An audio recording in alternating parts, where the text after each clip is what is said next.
Assalamualaikum warahmatullahi wabarakatuh. Kami dari kelompok 3 manajemen akan mempresentasikan hasil diskusi kami yang berjudul Power, Influence, and Leadership in Apple Inc.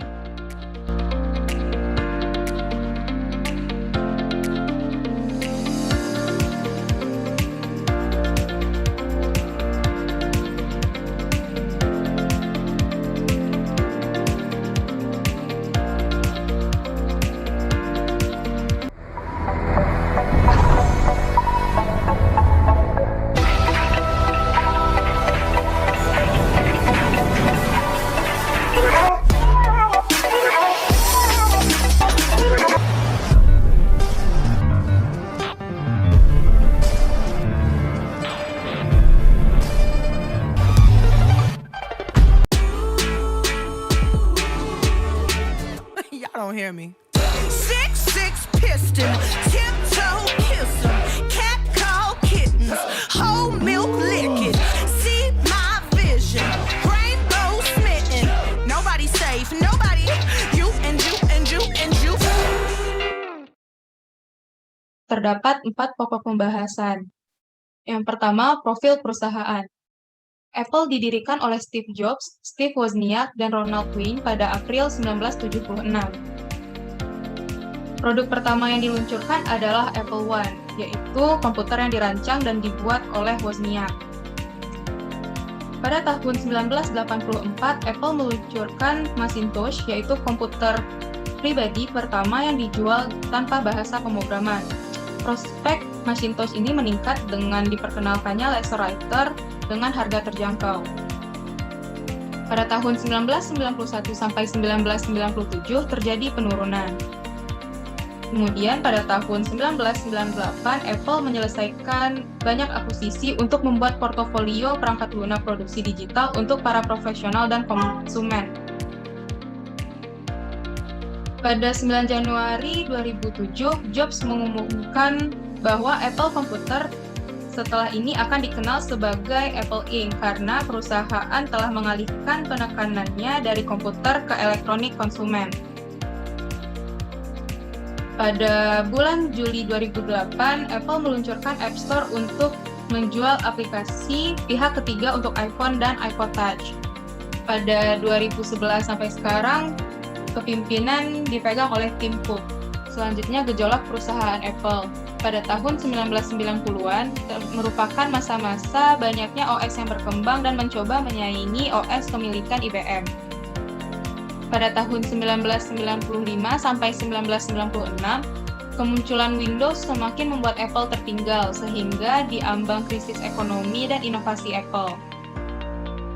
Pada tahun 1997, Steve Jobs naik sebagai CEO dan terbuktilah Apple berkembang sebagai salah satu perusahaan raksasa di bidang teknologi. Perkembangan Apple. Kepemimpinan Steve Jobs semenjak pembentukan Apple pertama kali adalah gaya autokratik. Dia orang yang sangat mendetail dan mengelilingi dirinya dengan orang-orang yang sepemikiran dengan dia. Gaya pemimpinannya juga mencakup pandai memisahkan antara orang-orang yang kreatif dan kritis. Kenapa sih harus dipisahin? Karena orang-orang kreatif cenderung tertutupi oleh feedback negatif dari orang-orang kritis. Memang perlu dua-duanya. Namun, ketika dalam proses itu kedua orang tersebut dipisahkan. Dan hal itu membutuhkan kemampuan kepemimpinan yang handal dan kuat. Gaya kepemimpinan Steve Jobs yang tegas dan autokratik itu berhasil membuat Apple masuk kepada masa kejayaannya.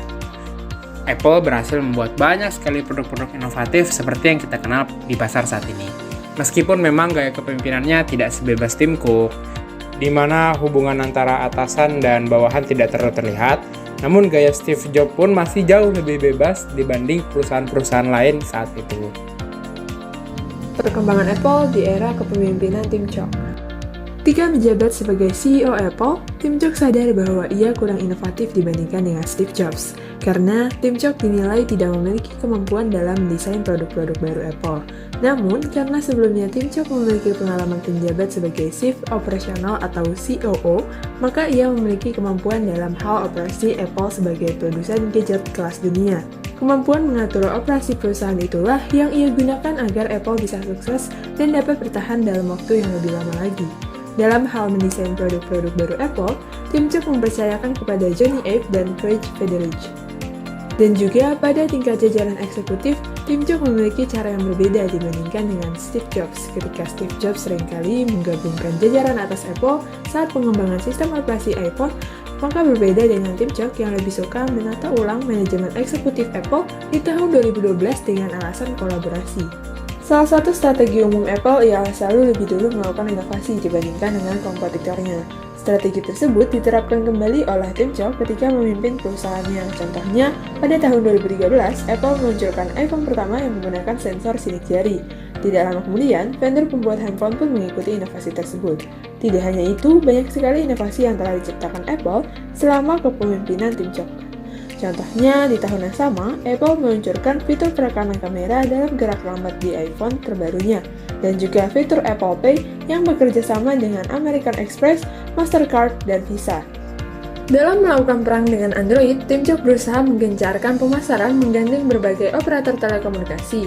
Tim Cook menilai dengan adanya kerjasama tersebut dapat mendatangkan berbagai macam keuntungan seperti meraup pangsa pasar yang tinggi serta dapat mempermudah pemasaran di negara yang memiliki peraturan yang menyulitkan Apple.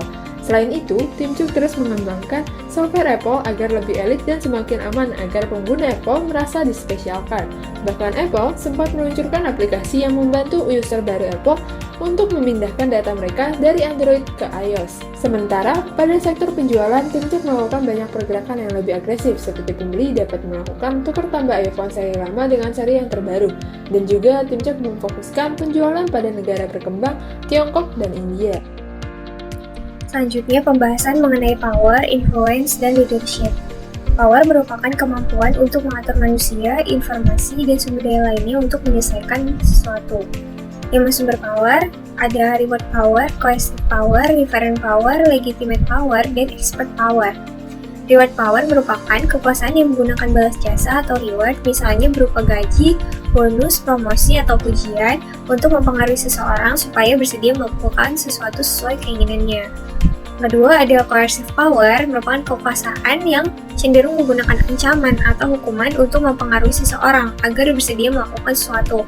Yang ketiga, ada referent power, merupakan kekuasaan yang diperoleh atas dasar kekaguman, keteladanan, karisma, dan kepribadian dari seorang pemimpin. Keempat, legitimate power, kekuasaan ini berasal dari posisi resmi yang dijabat oleh seseorang, baik itu dalam organisasi, birokrasi, ataupun pemerintahan. Kelima, expert power, kekuasaan ini muncul karena adanya keahlian ataupun keterampilan yang dimiliki oleh seseorang. Power dalam kepemimpinan CEO Apple, Steve Jobs.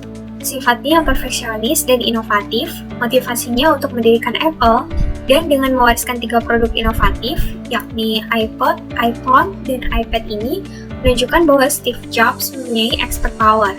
Selain itu, legitimate power sebagai pendiri dan CEO Apple mendukung Steve Jobs untuk melakukan coercive power terutama kepada karyawan-karyawannya, seperti memberikan hukuman.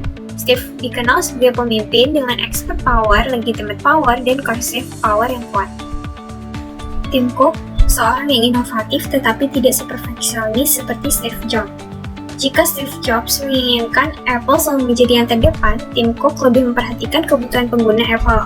Seperti iPhone lama dapat ditukar tambahkan dengan iPhone seri terbaru Apple dan menjalin hubungan baik dengan mitra bisnisnya. Selain itu, Tim Cook juga mau mendengarkan pendapat dan menjaga relationship karyawan, sehingga Tim Cook memiliki expert power dan referent power yang kuat. Selanjutnya, jenis-jenis taktik mempengaruhi influence. Pertama, persuasi personal, rational persuasion. Mencoba meyakinkan seseorang dengan alasan logika dan fakta. Kedua, permintaan berinspirasi, inspirational appeal. Mencoba membangun antusiasme dan menarik emosi, nilai, atau ide orang lain.